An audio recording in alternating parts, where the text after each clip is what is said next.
Happy to be joined by Dr. Bhrett McCabe. He is one of my closer friends, LSU grad, just like myself, someone I've definitely leaned on in my professional journey. Doc, we got the Ryder Cup coming up. I mean, just overall, man, like we constantly are talking about how big of an event the Ryder Cup is, especially to these players. What exactly do you feel like these players are going through in their prep, as well as like just when they get out there, how nervous these guys are going to be? I don't know what it'd be like to walk into that amphitheater. Last year, I was fortunate enough to watch Billy and Sam as they were leading into the President's Cup and walked in and felt that. And then I could turn around and go back and watch. But I was able to walk in that moment, and it was just awesome, right? I look at the Ryder Cup, and there's just nothing I don't think that compares to that level of adrenaline rush that comes of wearing the red, white, and blue in that environment on foreign soil. Like, I think playing at home is awesome, but playing in foreign soil where you're the enemy, there's nothing you can do to prepare for that adrenaline boost. I don't know, maybe it'd be the equivalent of like you and I running out of the tunnel in Tiger Stadium at 7 p.m. on a Saturday night with the sun setting in the western sky. That's about the only thing that I think could equate to that. So, I mean, there's a difference too, you know, when guys play in front of a home crowd versus playing in front of an away crowd. Do you see just a general advantage just from a mental profile between certain players who thrive in those big type of situations on the road and feeding off of the negative crowd versus the other way? It's always easier to play the hated. It's always easier to play the underdog or the heel, right? And I think, you know, we've watched Michael Jordan do that for years of finding a way to create a slight in his game. It's easy to be booed and rally. Like, I used to love to pitch away games because they would play the hype music and they were just trying to, you know, beat you down, and it was nothing better. It's hard to play at home. And sometimes you see teams, even with the home field advantage in football or baseball or basketball, sometimes they struggle there because they want to perform at a level and the expectation is as a home crowd. What makes, to me, the European stuff is there's nobody from Italy. They have an assistant captain. So it's an away game for them, but with a bunch of people cheering them on. So, you know, you have Victor coming from his places in Norway and John from Spain and all this other stuff. And you're like, and they're in Italy, right? So while they have the home support, they don't have the home pressure. When you play in the United States, there's home pressure. I think going on the road, you can bond together, eliminate distractions a little bit, and kind of go on a business trip of we're going to pillage the village a little bit. We're going to go and take care of our business. We're going to burn this place down when we leave. And there's nothing wrong with that attitude. It really helps players in a framework of being in a little bit more of a competitive environment to kind of have a clear objective when we want to be the spoiler. And that makes so much sense. And I think throughout this entire year, we've been, you know, kind of leading up towards this Ryder Cup, and we just kind of touched on what it takes as far as the mental profile to be successful over there. But too, in major championships, you know, throughout the year, these guys, this is what they gear up for, is the major championships. And, you know, you're in a position where you get to talk to many of the top players in the world and trying to get their mental game ready for the majors, having them peak at the right time. What do you tell a player, or what do you tell a player going into a major or the Ryder Cup to literally just try to get them in a state of mind to really not get in their own way? Well, first thing we're going to do is we're going to simplify everything that we do. You know, as a player, there were times that you escalated and your arousal, your adrenaline, your anxiety peaked. I would assume Augusta or places like that where you were, I mean, how do you ever you don't replicate that feeling and you don't prepare for it, what you feel, right? But what happens is the mind starts trying to prevent mistakes from happening. So the uncertainty of competition makes you start thinking about all the negatives that can happen. And what happens is we pull from the past and we try to predict the future. And so what we do is we overcomplicate it. We start trying to do way too many things.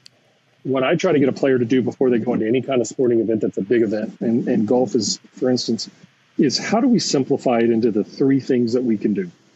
Let's have kind of a mental cue about being aware of where we are and making sure that our intention of a shot we're going to hit will never be sacrificed. Let's have a physical anchor that brings us back in the present moment. And it may be the caddy with a comment. It may be the use of the towel. It may be something in the moment that allow our feet to be grounded where we are. And then let's make an aggressive action kind of statement of like, let's hit some golf shots. I think the biggest misnomer in big events and majors is that people try to play away from making mistakes. And what I've seen over the last 5 to 10 years in golf is majors, Ryder Cups, it's about execution. It's not about prevention. And so the mind tries to prevent. So I want players to execute. And so we know that we're going to have to clean up small things. But usually the details, the small details, is what is at risk in these types of events. But it's why you see in match play in these types of events, guys make bombs. They make 30 and 40 footers because they're not worried about the 3 or 4 footer coming back. Okay. And everything is on pure go, pure play grade. And the truth of the matter is you can kind of mitigate some bad play in match play by just hanging around until you find it. Whereas in a stroke play event, you could be sitting there and being like, oh my God, I'm falling behind. You're not falling behind. You're staying around long enough to be able to put in the knockout blow. So we had Jordan Spieth early on this year, and we talked a little bit about Scottie Scheffler. Both of those guys got to play at a young age in the Ryder Cup. One being at Whistling Straits with Scottie, and then Jordan Spieth at the Memorial at the President's Cup. And from what you've seen, how does it change a player when they get to play in an environment like that and have success? Do you see their psyches change just from a confidence standpoint, or is it something that just takes over where they know, hey, I can do this not only in this big environment, why can't I do this at major championships? Well, I had a person I was watching one time speak. I was talking to him, he was an astronaut. He goes, once you've been to space, everything else seems easy. Okay. And I think that's a great way to look at the Ryder Cup, right? Is once you've been to space and you've had that surge of adrenaline, then it's like, wait a minute, everything else doesn't quite rise up to that level. And then once you get to do it again and again and again, the anxiety's there, but it's never that high. I think what happens is we expect a player to do well at a Ryder Cup, or they do it at a Ryder Cup, and then they expect to replicate that at a major. The problem is that their team is not all hanging out in the locker room. They don't have 11 other guys or women at the Solheim Cup cheering them on. They're out there trying to compete, and it's over 4 days of 72 holes of managing distractions and drama. The Ryder Cup or President's Cup is over a few days of managing distractions and drama, but it's a collaborative event. You have the coaches wearing the same outfits. You have the players. It's the most team feel that they have. It's no different than when I played I had an outfielder that took care of business. We all would pull together, and there's the great scene in the last Ryder Cup of JT and Daniel Berger standing out there and shotgunning beers on the first tee. You don't see that at Augusta National, right? No, you don't see that at a U.S. Open. People go home, they get away, and they try to decompress, but there they embrace it, right? They just are part of it. And now they're going to go out and root for somebody else and just pour that positive energy into somebody. So that's the hard thing. But the quality of play it takes to play well at a Ryder Cup, to be a top 12 member of that Ryder Cup, it does raise expectations in majors. But what you have to do is temper it and say, now listen, what did we do in the Ryder Cup that helped in match plays? We simplified what we were doing. We didn't feel like we had to be special. We didn't feel like we had to be Superman. We felt like all we had to do was execute our game and put ourselves in position to win. It's like a good friend of ours at the U.S. Amateur, Nick Dunlap. He didn't have to do anything special to win. He took that to Walker Cup. He didn't play his best and still got a very pivotal half in the singles match. So you look at that as like learning how to navigate is the critical factor of what these events are. I think a lot of times we all dream about being special in those moments. Don't have to be special. You just have to be your average.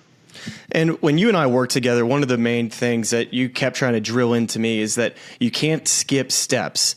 And what I mean by that is I was struggling and was at the bottom of the ladder. Like you couldn't have gone further back and down from where I wanted to be. And for someone like Jordan Spieth or Ricky Fowler, and even a little bit of Justin Thomas right now, what's the biggest thing that you see, not only just those guys, but how someone can not be at their best, but figure out how do I get back to where I was? It's a great question, and it's a mystery, right? I mean, I had that happen to me when I was playing at LSU. I was on top of my world, and it collapsed in one night of an injury, and it took me 14 months to find something. And there were a lot of really lonely nights of watching my teammates succeed. When we lose our game, what happens is we try to recreate what we had. we try to go back to this time, and we tend to have this very selective memory. It's almost like looking back at a past vacation and thinking it was the greatest vacation of our life. But you forget the fact that you missed a flight, the rental car was late, you got food poisoning at one place, and you just glorify it, right? And you've seen that it was so much easier. What you have to do is get people to say, listen, it's like climbing a mountain. The beginning of the mountain is as important as the top of the mountain, but the top of the mountain is more treacherous because you have more to lose up there. So we've got to win the bottom first, and we got to start stacking. And so what that means is we surge, we struggle, we regress. We surge, we struggle, and sometimes we regress all the way back down, but we have to keep going. And when somebody like, what Ricky did this year, which was so wonderful to see, and Jordan has done it, and I have no doubt in my mind JT will do it, is that it's one of those things that sometimes when the game is punishing you, you don't get away with the little things that you used to get away with. You used to miss a fairway and get it up and down, and it was a terrible shot, but now that terrible shot has trauma associated with it. And now it's like, there it is. See, that's why I keep struggling, versus when you're really playing good, you miss it and you're like, man, that's a bad bogey. That's a dumb bogey, but I got 5 more birdie opportunities coming. When you're struggling, it's like, I've made that swing 4 times today. You're not thinking about the birdie opportunities. You're thinking about the mistakes that you made, and you've been compounding it. And the mind is so powerful like that. The best way to describe it to somebody listening to this, have you ever been in a car accident, let's say in an intersection, and you drive up in that intersection, and the next time you drive up to that intersection, an intersection you may have been through 10,000 times in your life, now that intersection has a memory associated with it. And you're going to get tenser and tenser the closer you get to it until you've done it another 10,000 times. But every once in a while, that brain fart pops through, and it's like, God, you remember that time you got in that car accident here? Okay, that's what happens. I don't know about you. I don't eat food that I've gotten food poisoning from. I smell it. I have the same reaction. Some people say that with tequila, but it's this thing that people have to realize, is that the only way over something that's hard is putting positive trials through it. And we have to put 10, 20, 30 to 1 for every bad one. We have to have good ones. And just when guys kind of get into a mental rut, what is the main cause, you think? I always kind of felt like it was the physical change that you tried to make that eventually led to the mental issues. Do you agree with that? It could be. I mean, I think sometimes, and this wasn't your case, but I think sometimes players get in a mental rut because they stop doing the little things that made them successful. Life changes. They don't go to a tournament and find a way to the top. Now they're measuring themselves against what that standard should be. Right. Like I've had a player say, well, this XYZ type of player wouldn't make that mistake. I'm like, I've never seen that in the performance book on tour. I think sometimes it's a physical change, that something seems so easy and now it seems so foreign. I think we lose confidence. I think sometimes, there is a luck associated with it. There's a randomness of the game that sometimes things go people's way, and you know what? Sometimes they don't. And when they don't, if we make it personal, then we start carrying it forward. People who have an ability in competition, people who have an ability, now people are going to question this. People in competition, when they make a mistake, the best have a very interesting way of being like, that's really not my fault. And we see that sometimes and think, well, they're transferring blame. But in the heat of the moment, it's like, that ball didn't go the way it was supposed to. That ball hit something. The wind took it. Okay. Now, when they go practice, they take full responsibility. Okay. A lot of times what happens is we carry our own burdens. And the players who have an ability to see an external factor causing a struggle, they tend to, the reason is on that next shot, they're still Superman or Superwoman. They would have never made that mistake. Like how, Jack Nicklaus said, I've never missed a putt on the 72nd hole. In his mind, he hasn't. He may have hit the perfect putt and just hit a spike mark. But I can guarantee you when he went to practice, or, they focused on the little things, right? Like I've never heard Nick Saban complain about the officiating, but he's complained about other things in the game. He may have been on the officials, but in the post game, when he reviews it, he never blames the officials. He turns it. You see what I'm saying? Yeah. When it goes to a place where he can control it, now he's going to go back to work on his team. So there's a very fine line there. And so I think when players are struggling, I think we take the burden as like, I failed this, I've struggled this, my swing's not right, whatever, versus sometimes it is luck. And sometimes it's a really crappy shot. Sometimes it is. But a lot of times it's more along the lines of that crappy shot just got a crappier result than it did in the past. Yeah, and talking about those burdens that players, take home with them, one of the things that you taught me, and it's a habit that I've picked up, is daily journaling. Why is that so important for guys? I had a international pro call me earlier today, and I had an appointment. He calls and he's like, just verbal diarrhea for the first 3 minutes. And I said, stop. I said, you just walked into an emergency room and I have no idea what's wrong. I said, I want you to call me back in 10 minutes and I want you to write down the problems. Now, as a psychologist, I'm a clinician ultimately. That's what we do. Somebody comes in, they have a lot of angst and they write stuff down, and I write stuff down and identify what's the most important, second, third, where can we win a little war? Can we get you to sleep better? Whatever. But what happens is our mind is just a scrambled mess. And so we don't know where to go. Okay. And journaling gives us that tool to write stuff down.